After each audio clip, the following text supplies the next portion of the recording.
Welcome to Her Extraordinary Life by Design, where we celebrate women who are shaping their lives one extraordinary day at a time. I'm your host, Leslie Gaudet, self-care coach for women who are ready to make self-care a priority to support them in life and business. Every week, I'll be speaking with inspiring women from various walks of life who will share their personal journeys and will discover how they have fearlessly carved their own paths as business owners, passionately pursuing their dreams and creating a meaningful impact on their communities. So let's get started. Hello and welcome to Her Extraordinary Life by Design podcast. I'm your host, Leslie, and today we're talking with Cindy Brockway. Cindy is a certified self-expansion coach, licensed special education teacher, Amazon best-selling co-author, and former National Board Certified Exceptional Needs Specialist. With over 35 years of combined experience, she now focuses on online coaching and consulting, providing guidance and social emotional learning frameworks to help high-achieving adults manage daily stressors. Her mission is to combat the exhaustion epidemic by offering realistic ways to prevent, survive, and recover from burnout. I'm really happy that Cindy has carved out time to join me today. So let's get started. Welcome, Cindy. I'm excited to have you on the show today. Oh, thank you very much. I am really excited to be here. And I'll tell you what all those things added up to really over the past 35 years is a little bit of burnout. So I'm excited to be here on the self-care revolution. So I appreciate you inviting me. And I just think it's a wonderful opportunity to share with you and your endeavors as you work to help people and really just to build awareness. Yeah, thank you so much. Well, before we get started, I like to get to know my guests a little bit more for our audience, for our listeners. So tell us a little bit more about Cindy, the woman, the personal side of your story, and then we'll talk more about what you do. All right. Well, on the personal side of the story, I am an educator. From the time I was young, when I was a child, I loved teaching, setting up my little bears, teaching the bears different things. And as my life evolved, I taught Sunday school. Eventually, I became an educator. And I have just been doing that for a long time.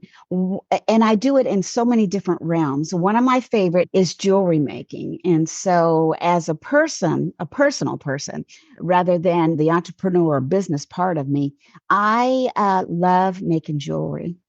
And my jewelry kind of has a purpose. It's therapy jewelry. And so it's been a lot of fun. We've been doing that since probably 2010. And I host classes sometimes. And really, my best students are my grandkids. I wanted to mention I'm a grannypreneur. So I have 11 and a half grandchildren. The next one is coming in May. The oldest is 20. And with our 5 kids, we now are heading up on a dozen grandkids. So that's really pretty much me in a nutshell. Wow. Well, congratulations, especially with the new one coming along. I mean, I'm sure it's going to be an exciting moment for you when the little one comes into the world. But wow, 12 grandchildren. Yes, I love that. So thank you so much for sharing that about you. So now I want to talk about what you do, because I feel like you and I are in this space that's really important. We share this common mission of wanting to help others avoid burnout. So tell us about your business and what inspired your transition from teaching to becoming a self-expansion coach and consultant focused on wellness. Yeah.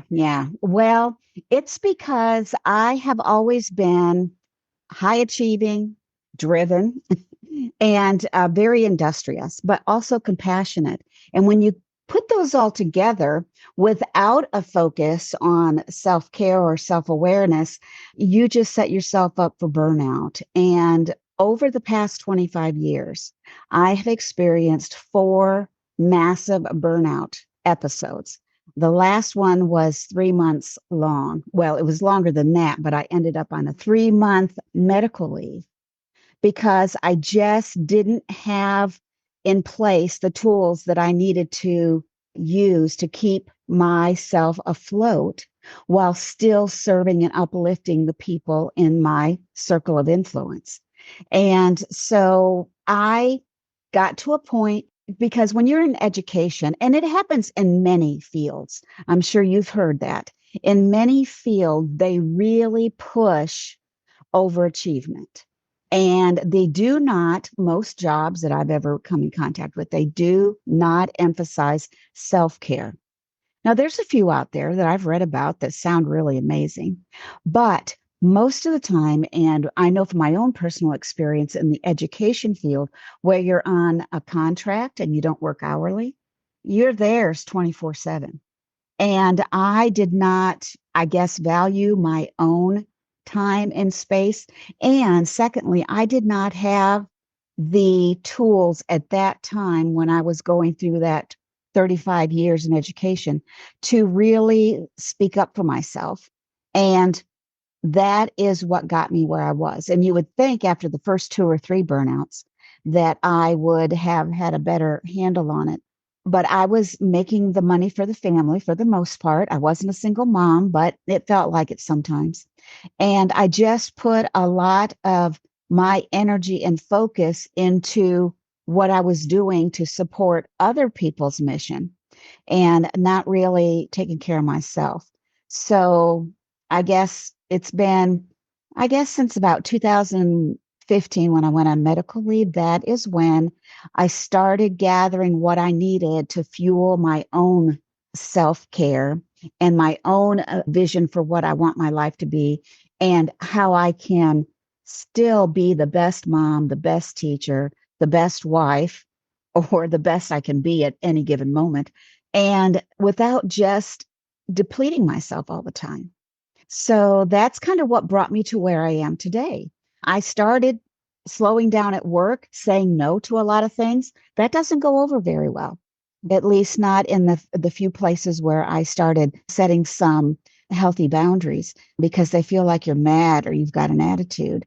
But I had to look past that, look beyond that, because I knew that I didn't have an attitude. I knew that I was just taking care of myself so I could help them do what they needed to do and accomplish. And that's pretty much where it started as far as where I came from. And then that final number 4 burnout, where I transitioned into putting my own well being first and then using all of that energy and renewed focus to help serve others and uplift others. Yeah, we have that in common as far as like multiple burnout experiences. Mm. And I don't know if it's that we're ignoring them, but I think because we had certain responsibilities that we just kept putting ourselves last. I know for me, I didn't recognize it really as burnout. My earliest recollection as I looked over my past was mid 20s and realizing that it was burnout because my body was also manifesting. I had a panic attack and then I started getting hives and then I developed lactose intolerance. And I think it was just my body had just said enough. Like the stress was just too much. And I started having those symptoms. And I think we just forget that because we come down from it or we recover, that we can find ourselves back in that old pattern again, that habitual burnout, Mm. right? So, Yep. yeah. So, thank you for that. I want to talk to you about you as being a former special education teacher, and now Mhm. you're that self expansion coach. How do you help high achievers expand their potential while also caring for their well being? Well, the way I do that is I open a space, and I started my online space in February 2017. And it's really a space where I help fuel their courage, their clarity, and their calm. And that's the three things that I focus on. And I've focused on since the very beginning. When I was a special education teacher, you better believe that in the classroom, we had to have courage. We had to be very clear on what we were doing and what our expectations were and what our outcomes were that we were expecting for the students and for ourselves. And then that calm. And I think we're not that much different than a special education classroom when it comes to life, because there are always multiple levels of things that we need to deal with, that we need to focus on, where we don't excel as much as we'd like to, but yet we push ourselves.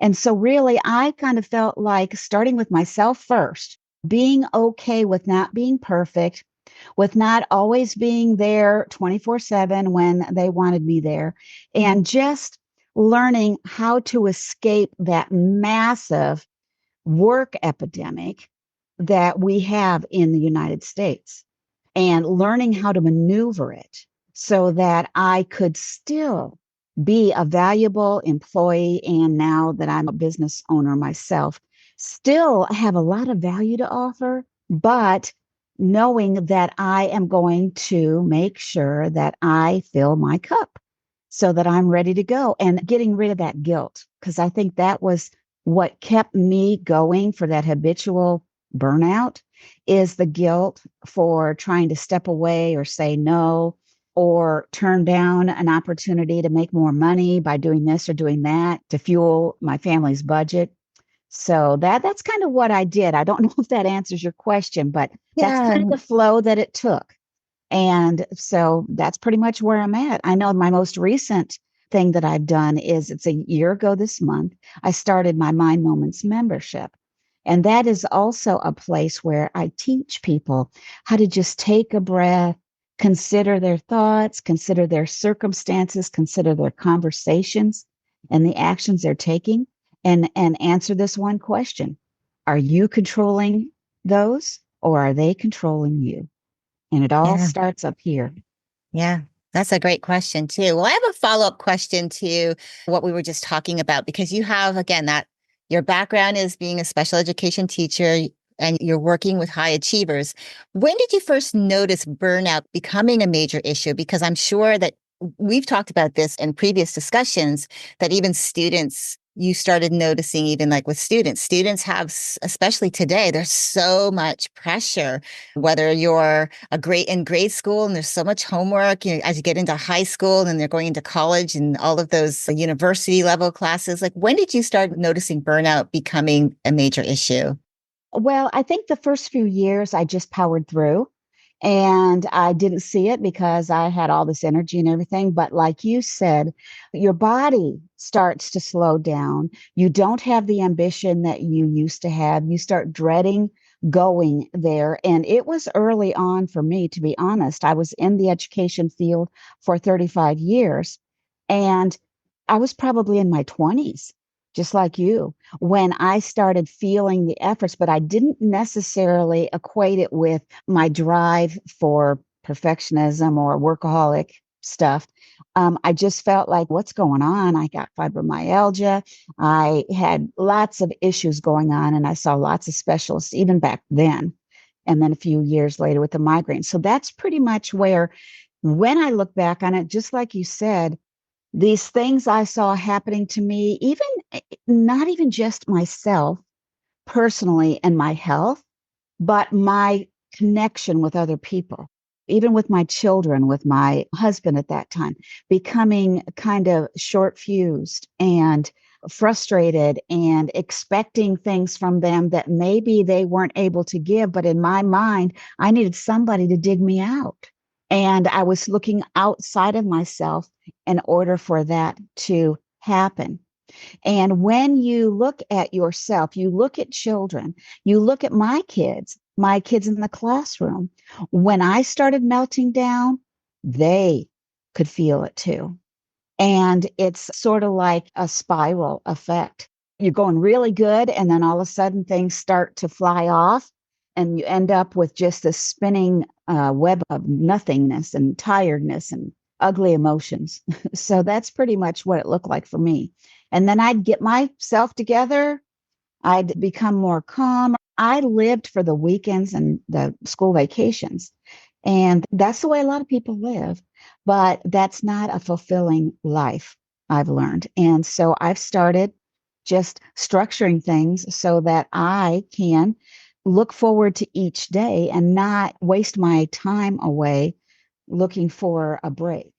Yeah, I'm glad that you brought that up because, like you were saying, a lot of people they wish away their weeks. I used to do that, and as you get older, you start looking back, you're saying, slow down, time, slow down, but you have the dread of Monday, and then you're like so excited when Friday comes and having that weekend break away from everything. But how can we start looking at it more of like, okay, Mondays don't have to be so terrible, but it's just that whole mindset around it.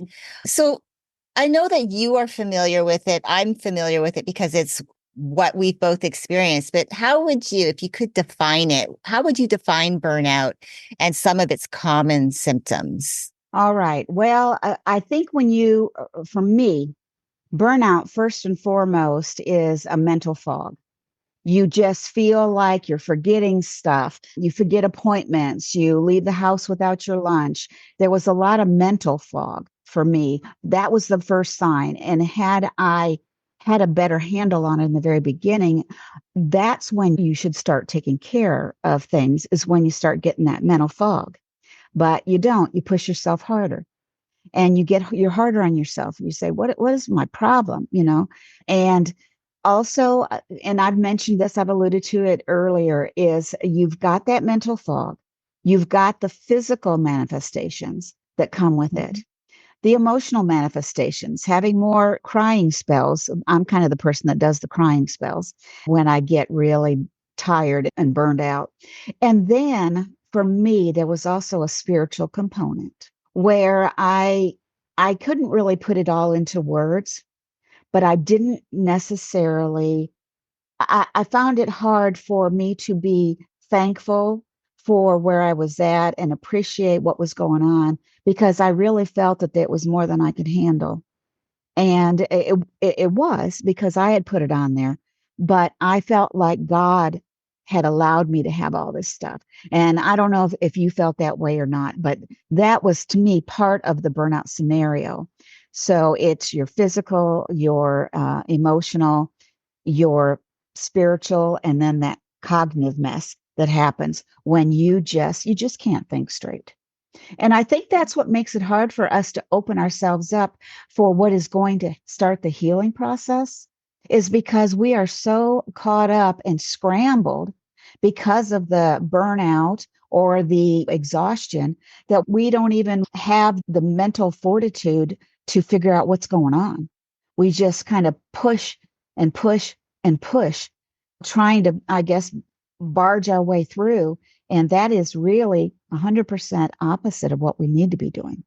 We need to be going in, taking responsibility, and slowing way, way down.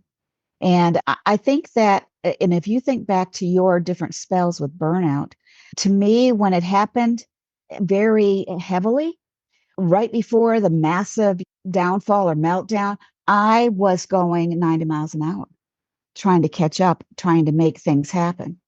And you can't force calm. You can't force a mindset shift. That's where I see burnout just puts you in a place where you feel like you have no options. And Yeah. that's a sad place to be. Yeah. I'm glad that you brought that up because one of the things I wanted to ask you is like, in your opinion, you've talked about early warning signs for yourself, but what do you think are some of the biggest factors that are contributing to it being an epidemic? And what do you feel are some other early warning signs or red flags that someone is approaching burnout? Yeah, that is a good question. And to be honest with you, it really, in my opinion, it sort of differs from person to person. And that's why sometimes we don't even recognize it in our own selves because we think, well, I'm not working night shifts anymore. I should be doing better. I'm not this, or you're tired. The red flags, I would say, is when one of the biggest red flags for me was depression. Even when things were fun and I had things that I could do to enjoy myself on the weekends or spending time with my kids, there was a lot of depression. And it makes me a little teary eyed. I'm sorry thinking about it because that was something that I think happened for me.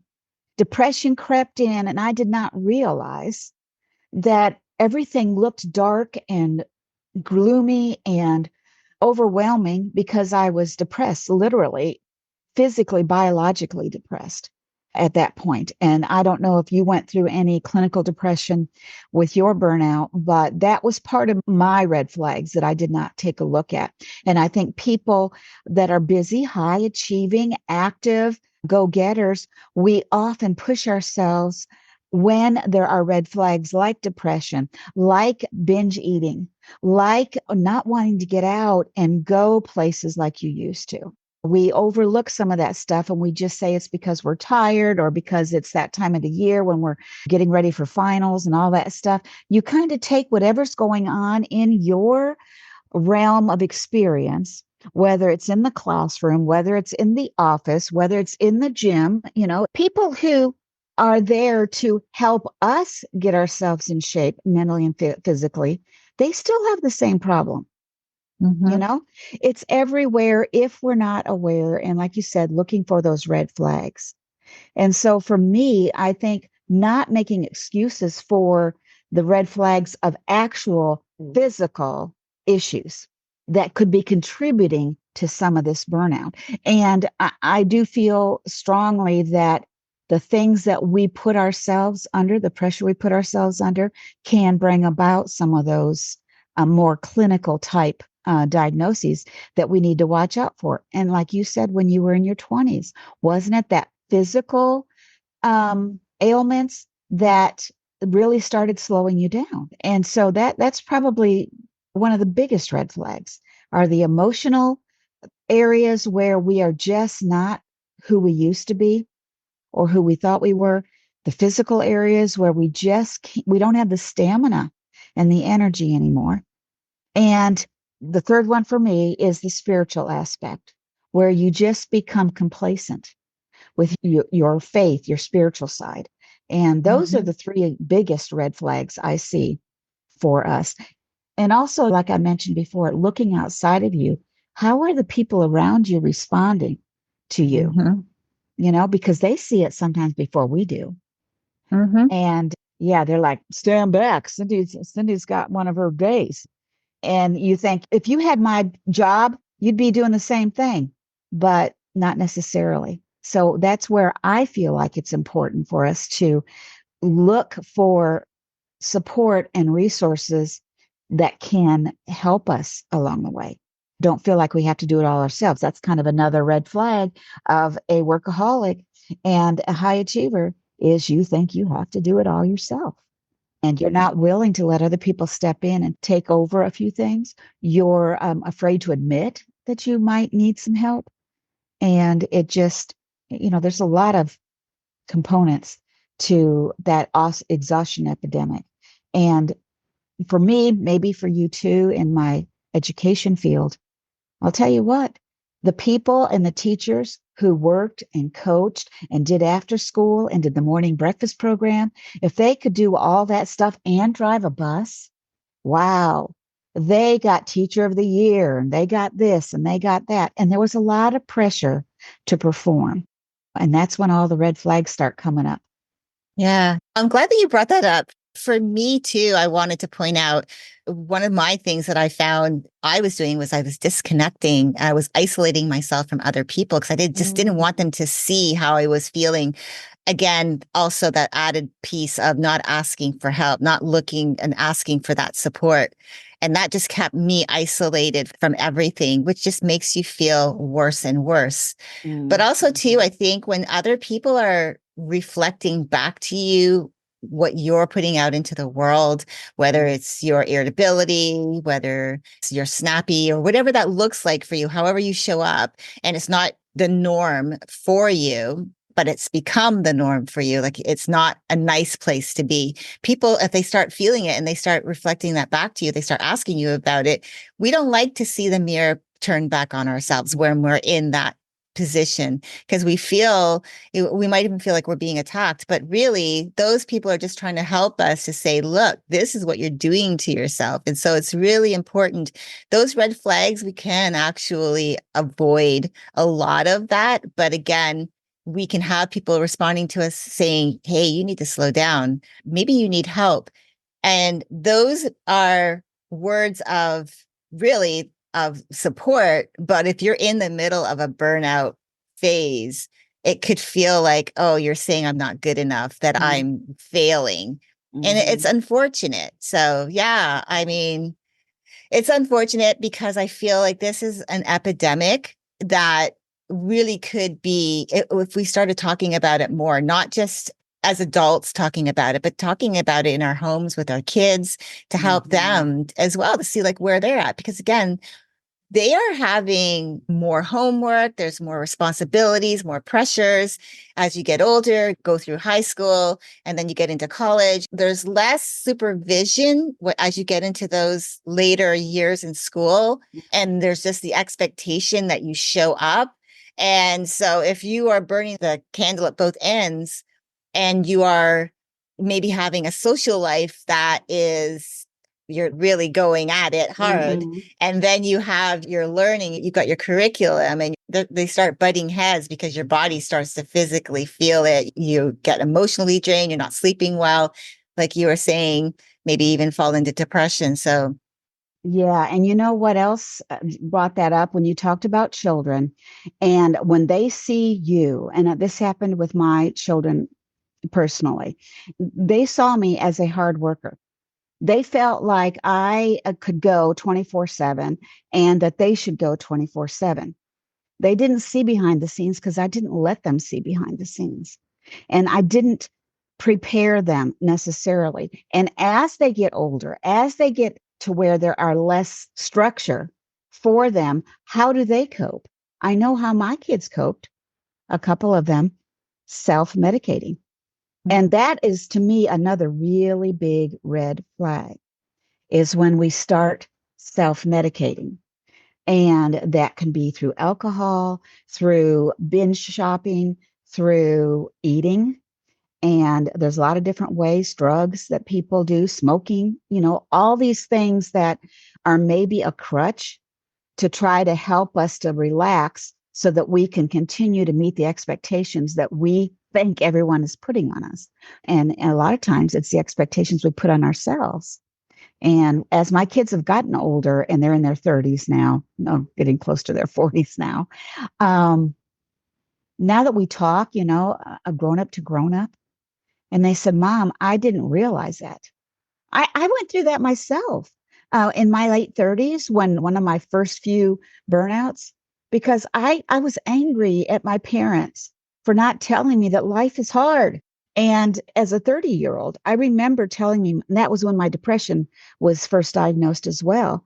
And I felt like I didn't know. And then my mom says, well, I've been on medicine for depression for years. I'm like, really? There wasn't this open communication and sharing. It was more like hiding things. And so that's another thing too, I think, is when, and you brought it up too, that seclusion or hiding from your surroundings and stuff. That's kind of a red flag too. Yeah. absolutely. Yeah, I'm glad you brought that too, because I think a lot of the time, if we are self-medicating, it is just to mask the pain. It's a way to like that instant gratification, just to relieve some of the pressure. And so definitely, like when you come home and I just want to have my glass of wine. I just want to sit down and relax. And, that turns into 2 to 3 to 4, maybe. And I'm not shaming anyone here. What we're just trying to do is just bring awareness that there could be that underlying issue that is pushing these actions that we're taking just to mask the real issue, which is that we're burning out. So thank you. So my last question is, what do you think are some practical, actionable steps that our listeners can take to build more resilience and protect their well-being if they feel overwhelmed or exhausted? Yes. Well, I think the first action step is to step back and do some reflection. I think that is probably the first and most important step, is to start reflecting on what you're doing and write it all down. Figure out what's going on and just pour it all out. Don't be afraid. Sometimes I was afraid to even write down my thoughts because I thought, why am I even thinking this as a Christian? And that's the first part, is really just stepping back and taking a look at yourself realistically. And it takes a while. It's not something you're going to do in 1, journaling session. You know, start a habit of writing things down and what I call decompressing daily, this daily renewal. And that's what I focus on a lot in my coaching programs and in my membership is the importance of daily renewal. And for myself, I started implementing some practices. I like this five senses approach so that I am seeing it, hearing it, tasting it, smelling it, touching it.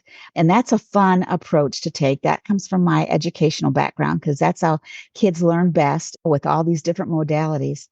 But it's really the way to tap into your energy. And I know for myself, and I think another action step is to know when your energy is the highest, use that time and plan for when your energy is your lowest. And what did I used to do as a teacher? After I'd get home, after I'd get the kids in bed, then I'm down there trying to figure out my lesson plans and trying to, write down the objectives and things. And that was when I was the most tired. And that kind of contributes to it too. So just really have a good gauge on your energy, do some reflection, and then put some really solid practices in place that you probably have already tried and just haven't done it consistently. And that will help you over time get your life back. And you have to keep going because the expectations of the world aren't changing. It's our expectations of ourselves that we have to get a handle on and kind of protect in our little bubble so that we can continue to serve and uplift others without constantly depleting ourselves. Yeah. And extend yourself some grace if you need that time to just not always be in the doing. Give yourself a break. I think we are so hard on ourselves. So I really, really think that is important to look at that. Just say, if I need this time for me to not be in the doing and just to relax, then by all means do that. Self-care is not just a one and done, or like you were saying, journaling it out. This is a lifestyle choice because it's life. Life is coming at you. And how do you manage life? And I think that is so important to look at why having self-care in your life, taking breaks during your day, allowing for those, protecting your time, what you're saying yes to when you're saying yes to on days when you're just not feeling the most energy, overwhelming your calendar. It's really just comes down to how do I take care of myself so that I'm the best that I can be on a daily basis, at least the best that I can do each day. So I agree with you, those boundaries. And then one more thing that just came to mind is delegation. Yes. Learning the fine art of delegating without feeling guilty. Yes, absolutely. Cindy, thank you so much for joining me today and sharing such invaluable perspectives and empowering high achievers is what you do to helping them to thrive. I love your passion for guiding others to balance, expansion, and well-being. And I truly appreciate you for taking time to have this thought-provoking conversation with me today. Well, thank you. I really appreciate the opportunity to be with you and to share in your mission. Thank you. And to our listeners, be sure to check the show notes for Cindy's contact information if you want to know more about what she does and to possibly work with her. I hope you walk away feeling equipped with mindset shifts and emotional learning frameworks to take charge of your whole health, body, mind, and spirit. Small steps make a difference.